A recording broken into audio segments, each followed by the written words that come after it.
Alors, il y a 10 jours, lors d'une soirée de conseil, nous étions en train de prier. Et j'ai reçu une image de Dieu qui j'ai trouvé un peu particulier. Je ne m'attendais pas à cette image. J'ai vu l'image d'une grande poule blanche. Une poule avec de grandes ailes. Et sous l'une de ces ailes, il y avait notre Église. Alors j'ai mis le logo Écube que vous voyez à l'instant, Église évangélique des Chalons. Et puis je me suis posé la question, mais ça signifie quoi? Et ça signifie quoi aussi pour nous aujourd'hui? Et c'est le passage de Psaume 91, le chapitre 91, qui va apparaître d'ici quelques instants, les versets 4 à 6, qui m'est apparu et puis que j'ai trouvé tellement important et je voulais vous le partager ce matin. Psaume 91, verset 4.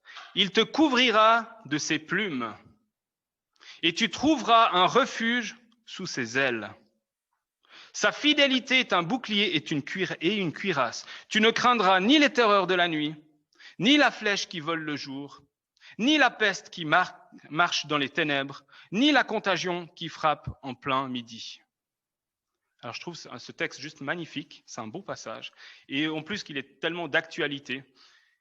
Et je crois que c'est une image pour ces prochains temps. Je crois que c'est une période, que cette image qui nous est donnée, elle est pas simplement... Si elle nous avait été donnée il y a une année en arrière, elle aurait peu de sens. Alors oui, elle serait aussi forte, mais je crois que c'est une image qui est spécialement pour cette période que l'on vit et surtout que l'on va vivre. Et je crois que c'est une image qui est prophétique, qui est pour cette deuxième vague. Je crois que Dieu veut nous protéger. Dieu veut nous sécuriser. Dieu veut nous rassurer. Dieu veut nous aimer, nous prendre dans ses bras d'amour, sous son aile, sous ses ailes, tel ce passage de la Bible qui nous parle de nous couvrir de ses plumes. Dieu veut vraiment nous rendre paisibles malgré les circonstances de vie. Et en priant, je disais, mais Seigneur, si tu m'as donné cette image, c'est pas juste pour savoir ça. Alors je crois que ça va être une vérité dans chacune de nos vies. Mais ce que j'ai reçu, c'est que Dieu veut faire cela pour une raison bien spécifique. Et c'est pour ça que j'aimerais vous le partager ce matin.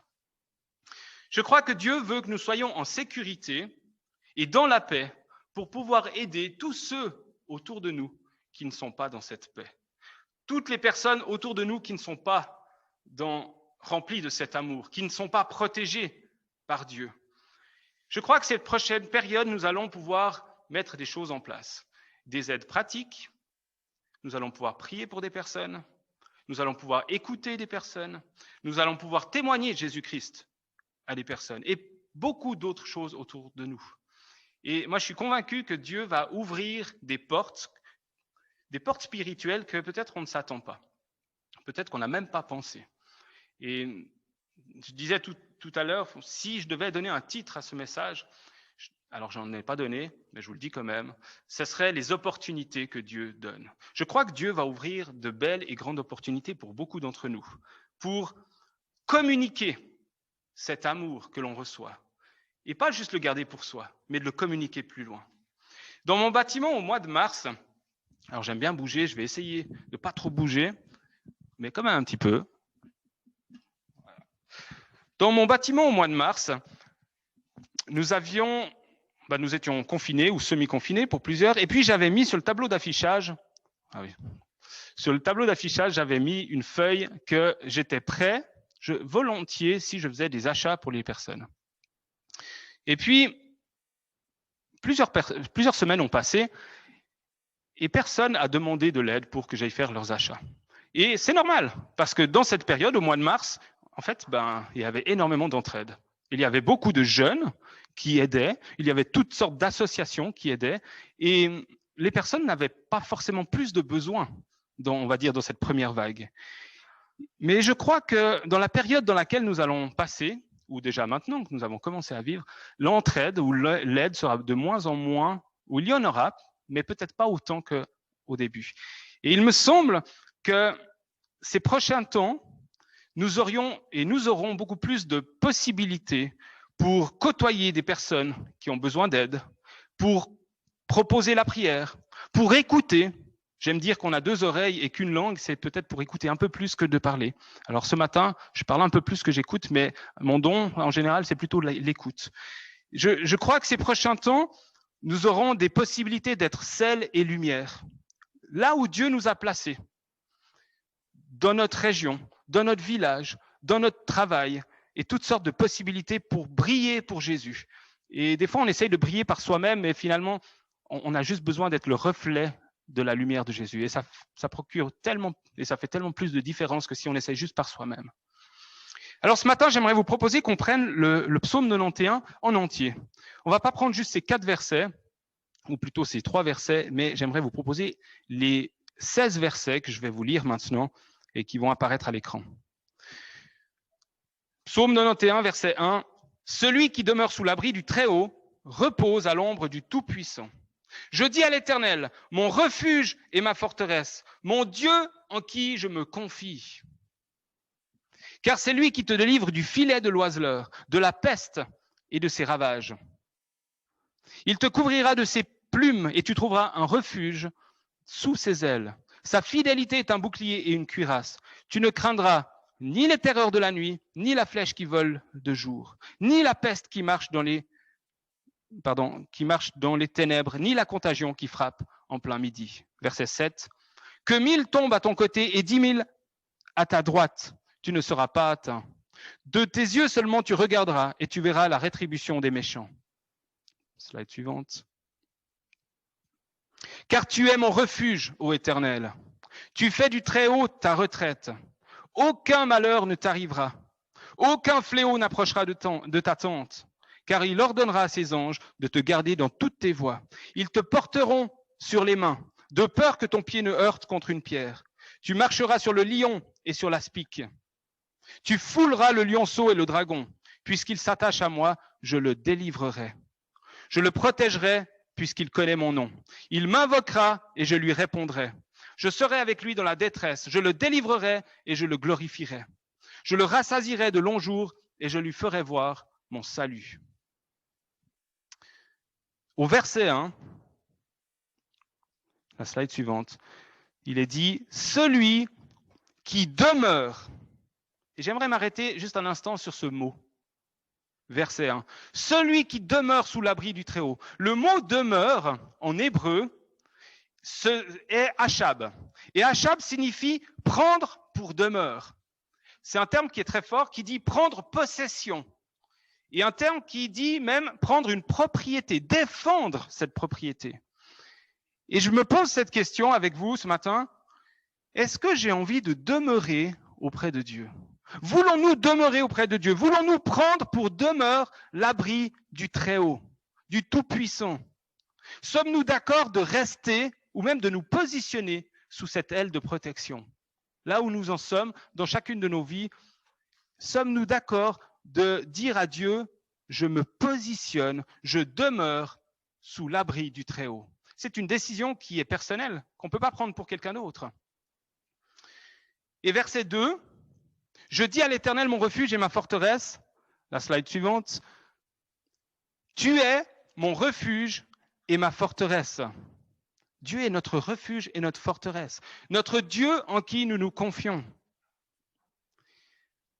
Et le verset 4, « Il te couvrira de ses plumes et tu trouveras un refuge sous ses ailes. » Je remets le verset. « Il te couvrira de ses plumes et tu trouveras un refuge sous ses ailes. » J'ai entendu une histoire d'une poule qui était en danger. À un moment donné, il y avait un immense feu qui arrivait et puis une poule était prête à partir et tout d'un coup, ses petits sont venus et au lieu de suivre la poule, ils se sont cachés sous ses ailes pour se protéger. La poule ne pouvait plus bouger parce que si elle bougeait, ses bébés seraient morts.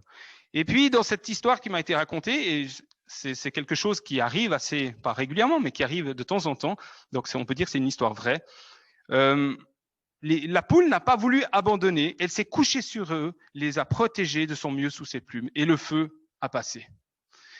Et lorsque le paysan arrive un peu plus tard, il découvre cette poule qui est morte, qui est asphyxiée, qui a été brûlée. Mais il découvre sous la poule tous les poussins vivants, en bonne santé. La poule avait donné sa vie pour ses petits. Et cette histoire me fait tellement penser à Jésus qui est venu, qui a donné sa vie pour chacun d'entre nous. Jésus qui nous a couverts de ses plumes. Jésus qui a donné sa vie pour nous à la croix, alors qu'il savait ce qu'il allait lui arriver, pour que nous puissions être pardonnés, pour que nous puissions être pardonnés de toutes nos fautes, être libres, libérés, et pour vivre une relation personnelle avec Jésus et avec Dieu. Et ce n'est pas tout, c'est aussi pour vivre une intimité avec Dieu et aussi avoir l'assurance que cette vie sur cette terre ne va pas s'arrêter après quelques années, mais que nous allons pouvoir vivre une vie pour l'éternité, une vie bien meilleure que celle sur cette terre, une vie sans maladie, une vie sans peste, une vie sans contagion, une vie sans Covid, une vie sans cancer, une vie sans souffrance, une vie sans problème de toutes sortes. Ça, c'est une bonne nouvelle. Et peut-être qu'il y a une personne ou plusieurs personnes qui nous suivent sur Zoom ce matin qui n'ont pas encore accepté ce cadeau merveilleux de Jésus-Christ. Accepter qu'il a donné sa vie pour moi d'une manière personnelle. Et si c'est ta situation, aujourd'hui, tu peux décider là où tu en es, dans ta propre vie, sur ton canapé, de demeurer sous l'abri du Très-Haut. Tu peux demeurer sous Jésus. Tu peux demeurer sous cette poule de protection et dire, moi, je veux venir me protéger. Moi, je veux accepter ce Jésus.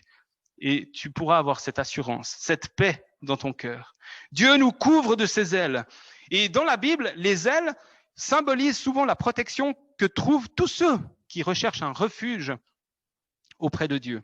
Le prophète Ésaïe en parle, et plein de passages de la Bible, Ancien Testament et Nouveau Testament, et notamment le passage d'Ésaïe au chapitre 31, que je vous lis, au verset 5, qui va apparaître dans quelques instants, qui dit « Comme des oiseaux déploient les ailes sur leur couvée, ainsi l'Éternel des armées étendra sa protection sur Jérusalem. Il protégera et il délivrera. Il épargnera et il sauvera. » Comme des oiseaux déploient leurs ailes sur leur couvée. Ainsi, l'Éternel des armées étendra sa protection sur Jérusalem. Et la Bible est remplie de passages qui nous parlent des ailes et qui nous parlent de ce symbole de protection. Je vous en ai mis juste quelques-uns, juste qu'on réalise la quantité qu'il y en a. Voilà quelques photos qui vont apparaître d'animaux qui protègent leurs petits. Les ailes. Je vous laisse quelques instants. Je vois que même dans le local, il y a des gens qui regardent un petit peu. Les ailes, on voit ça dans Matthieu, chapitre 23, verset 37. On voit ça dans Ruth, chapitre 2, verset 12. On voit ça dans les psaumes, chapitre 17, verset 8, chapitre 36, chapitre 57, 61, 63 et 91, verset 4. C'est le chapitre qu'on a lu ce matin. Et même Malachie, chapitre 4, verset 2. La Bible est remplie de passages qui nous parlent des ailes, de la protection. Et c'est ce que Dieu veut faire dans nos vies aujourd'hui et pour ces prochaines semaines et prochains mois. Le psalmiste, donc c'est celui qui a écrit les psaumes, le psalmiste, nous encourage à ne pas être dans une attitude de crainte et de peur. Et je vous mets maintenant le verset 5 et 6. « Tu ne craindras ni les terreurs de la nuit », je le relis, « ni la flèche qui vole de jour, ni la peste qui marche dans les ténèbres, ni la contagion qui frappe en plein midi. » Le psalmiste nous dit, mais arrête d'être dans la peur, arrête d'être dans la crainte, arrête de regarder. Moi, je trouve juste génial parce que le psalmiste, il est avant-gardiste. Le psalmiste, il est en train de dire, arrête de regarder ton attel tous les jours et de regarder tout ce qui va mal, et notamment concernant la Covid. Arrête, un peu oui, mais pas trop. C'est juste ce qu'il faut. Arrête d'être terrorisé, mais sois dans la paix de Dieu. Moi, ça m'est arrivé, je me rappelle au mois de mars, j'étais tout le temps en train de regarder toutes les choses qui nous étaient dites. Et puis, j'ai rencontré un ami, puis j'ai dit, mais je suis mal, franchement, je me sens pas bien. Et puis, cet ami savait pas que j'étais assez à suivre tout ce qui se passait. Et il m'a dit, mais tu sais, moi, je me suis coupé de tout ce que je reçois parce que ça me nourrit, mais ça me nourrit pas sainement. Et depuis ce jour, depuis le mois de mars, j'aimerais vous dire que je suis l'actualité, mais je la suis modérément. Et ça me fait tellement de bien parce que maintenant, je suis plus dans cette crainte et cette paix, cette inquiétude du lendemain, mais justement, je suis dans cette paix de Dieu qui surpasse toute intelligence, qui est même beaucoup plus que juste ce que je sais. Ne craignons pas la peste, ne craignons pas la contagion, ne craignons pas la Covid. Versets 14 et 15. Puisqu'il s'attache à moi, je reviens à ce terme de demeurer. Puisqu'il s'attache à moi, je le délivrerai, je le protégerai. Puisqu'il connaît mon nom, il m'invoquera et je lui répondrai. Je serai avec lui dans la détresse, je le délivrerai, je le glorifierai. Et je termine par ces 3 petits points. 1, qui sont sur votre écran, s'attacher à Dieu. 2, appeler à Dieu. Et 3, s'attendre à Dieu. S'attacher à Dieu. Ce ne sont pas les épreuves qui doivent décider si nous nous attachons ou si nous nous détachons de Dieu. On peut être 2 personnes qui vivent la même situation. L'une peut dire, moi, je m'attache à Dieu. Et puis l'autre peut dire, moi, j'en vois tout péter parce que franchement, c'est trop difficile. C'est nous qui décidons finalement. Est-ce qu'on veut s'attacher à Dieu ou est-ce qu'on veut s'en détacher? Dieu veut nous délivrer.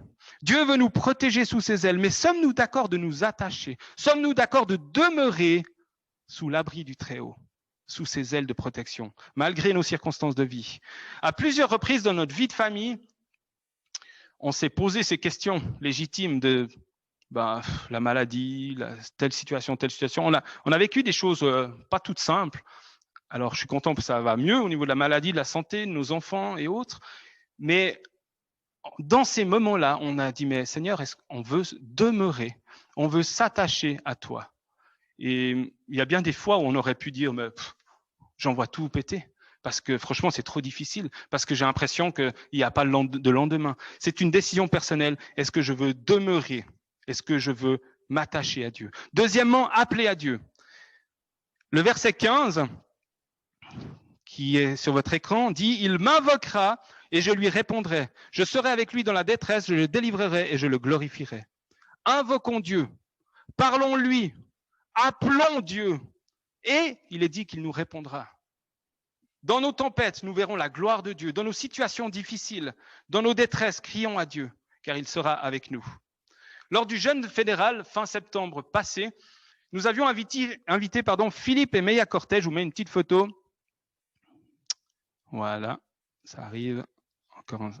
Voilà, Philippe et Meia Cortet.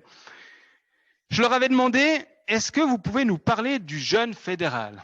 Ce que c'est, pourquoi on le vit et pourquoi ça dure depuis tant d'années en Suisse, quel privilège on a de pouvoir fêter le jeûne fédéral, et pas juste le fêter, mais le vivre.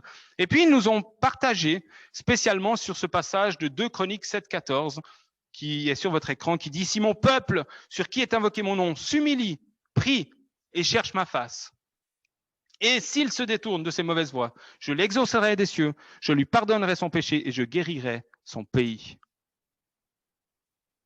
Philippe et Meia nous ont encouragés, nous ont exhortés à appeler à Dieu, à crier à lui, à invoquer son nom, à s'humilier, à prier de toutes nos forces, à chercher sa face. Et ils nous ont dit que si nous cherchons Dieu de tout notre cœur, il y a des promesses qui sont juste magnifiques. Il y a ce passage, mais nous en avons parlé de beaucoup d'autres. Parce qu'il est dit que Dieu est celui qui répond à la prière, que celui qui appelle à Dieu, Dieu lui répond.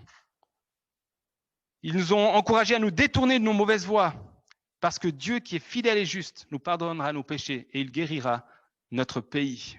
Ça, c'est des promesses juste magnifiques. Et troisièmement et dernièrement, s'attendre à Dieu. S'attendre à Dieu, c'est une dimension de foi. C'est de croire avant même d'avoir vu.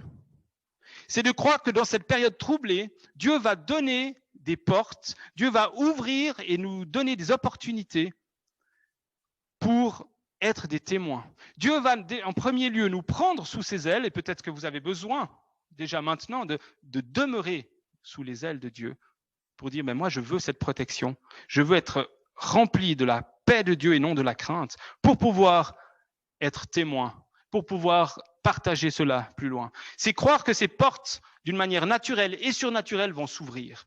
Peut-être qu'aujourd'hui, vous dites, oui, mais j'ai peu de relations avec mes voisins, j'ai peu de situations où je peux témoigner de cet amour, j'ai peu d'amitié ou j'ai peu professionnellement de contacts. Mais moi, je suis persuadé que ces prochains temps, Dieu va ouvrir des portes. Et j'aimerais vous proposer, et je me propose aussi ce matin, s'il y a des portes qui s'ouvrent ces prochains temps, est-ce que tu seras d'accord de les saisir? C'est une question que je te laisse. Veux-tu ou es-tu d'accord que si ces prochains temps, il y a une porte qui te semble soit naturelle, soit surnaturelle, qui s'ouvre, es-tu d'accord de la saisir et puis de d'aller plus loin, et puis d'être témoin, et puis d'encourager, d'aider, d'aimer, de transmettre autour de toi. S'attendre à ce que Dieu réponde à nos prières. Faire le premier pas en marchant sur l'eau. J'aime tellement cette image de faire ce premier pas. C'est un pas de foi. S'attendre à Dieu, c'est de commencer quelque chose, de proposer, d'écouter, d'aider, d'aimer. Et la suite, Dieu va continuer. Moi, je crois que Dieu nous demande d'être proactifs. Dieu nous demande de voir le besoin autour de nous. Et je termine par cette petite vidéo. Ne la mets pas tout de suite, je vous explique juste un peu le contexte. Beaucoup d'entre nous avons vu, peut-être vous n'avez pas encore vu, et je vous encourage à aller voir lorsque ce sera possible, cette comédie musicale de George Muller, qui m'a vraiment beaucoup touché, qui a été juste magnifique. Et puis vous allez avoir quelques informations dans un instant. Et ce qui m'a le plus touché dans la vie de George Muller, de cet homme, c'est de voir que cet homme n'a pas vu les impossibilités. Dans cette période, il y avait le choléra, c'était une pandémie terrible, mais lui n'a pas vu la problématique, il n'a pas vu, alors oui, il l'a vu parce qu'il est intelligent, mais il a vu toutes les opportunités. Il a vu tous les enfants avec des parents morts, il a été vers beaucoup de ses enfants, des milliers d'enfants, et il les a sauvés, il leur a donné à manger, il leur a donné un toit, il leur a donné une vie terrestre, mais il leur a donné plus que ça. Il leur a donné une espérance d'une vie après cette vie. Il leur a parlé de Dieu. Et beaucoup de ces enfants ont accepté Christ et ils ont eu dans leur cœur cette conviction d'être sauvés. Et je vous mets à présent cette vidéo qui est très courte sur George Muller.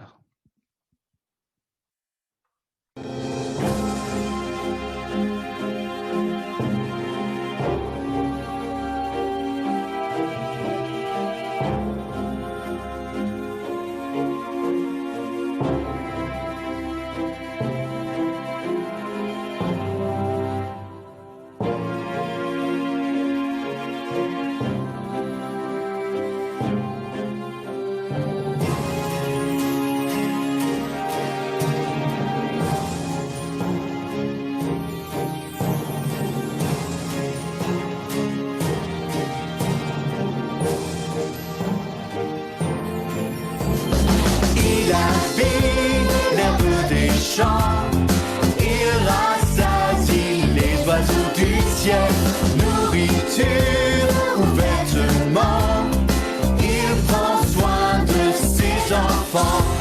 Cherchons d'abord le royaume et la justice de Dieu.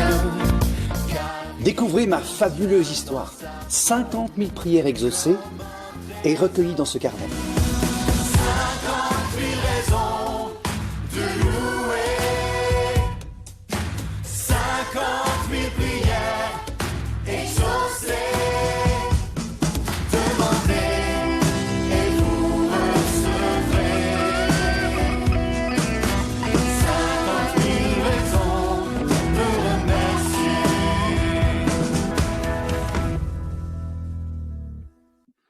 Alors les dates, il y a des modifications. Ça sera plutôt mai-juin 2022. Mais je trouve tellement fort. Et puis, il y a certainement des vidéos qui ont été faites. Et puis, je vous encourage à vous renseigner. Mais ce que je trouve très, très fort dans cette comédie musicale, c'est de voir ce que George Muller a décidé de faire dans cette période. Et des fois, on se dit, mais oui, mais dans cette période que l'on vit, il n'y a plus de possibilités. Mais c'est un mensonge. Il y a beaucoup de possibilités. Et j'aimerais nous laisser sur cette question, quelle décision voulons-nous prendre ce matin? Est-ce qu'il y a une décision que tu veux prendre? Et peut-être juste de décider que tu es prêt, que je suis d'accord, que moi je prends cette décision, je suis d'accord que s'il y a une opportunité, s'il y a une porte qui s'ouvre, qui me semble normale ou surnaturelle, dire oui, je vais la prendre. Est-ce que vous êtes d'accord de prendre cette décision? Et je vous invite simplement à fermer vos yeux. Je vais fermer mes yeux avec vous aussi pour me remettre devant Dieu. Est-ce que ce matin, j'ai envie d'aider quelqu'un? Est-ce que j'ai envie de prier pour quelqu'un? Est-ce que j'ai envie de me mettre à disposition pour écouter? Est-ce que j'ai envie de proposer de faire des achats? Est-ce que j'ai envie de communiquer l'amour de Christ autour de moi? Est-ce que je suis d'accord ce matin de dire « Seigneur, parle-moi et sur ta parole, j'obéirai ». Seigneur, nous venons devant toi Et nous prions que tu puisses nous conduire pour que ta parole, elle puisse produire quelque chose dans chacune de nos vies. Que ce soit pas juste un message de plus, que ce soit pas juste quelques mots, mais que ça change nos vies. Merci parce que ta parole, elle est surnaturelle. Elle est naturelle en premier lieu, mais elle produit du surnaturel dans nos vies. Et je te prie pour tous ceux qui ce matin disent, mais moi, j'accepte de demeurer sous l'abri du Très-Haut, alors qu'ils puissent être remplis de cette paix divine qui vient de toi, que toute crainte s'en aille au nom de Jésus. Je proclame la délivrance pour tous ceux qui sont dans l'inquiétude du lendemain, pour tous ceux qui sont absorbés par ces nouvelles qui viennent nous remplir d'une crainte. Seigneur, je prie ta paix puissante. Je prie, Seigneur, que tu puisses nous conduire ces prochaines semaines pour pouvoir être sel et lumière là où tu nous places. Merci pour ces portes qui vont s'ouvrir. Je le crois et je le proclame. Merci parce que tu es fidèle et parce que tu réponds à nos prières. Et nous venons devant toi ce matin et nous te disons, parle-nous, nous voulons t'obéir, nous voulons marcher sur ta parole. Au nom de Jésus, nous prions. Amen.